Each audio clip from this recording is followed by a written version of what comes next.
கைலாயம் கிரிதனிலே சுடலமாட சுவாமி ஐயன் காவலாய் நின்றவரும் சுடலமாட சுவாமி கடுங்கோபம் கொண்ட தெய்வம் சுடலமாட சுவாமி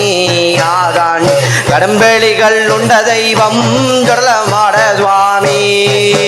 சுடலமாட சுவாமி ஈசன் சுடலமாட சுவாமி சுடலமாட சுவாமி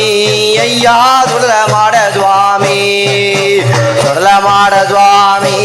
ஐயா சுடலமாட சுவாமி சுடலமாட சுவாமி அவ்வா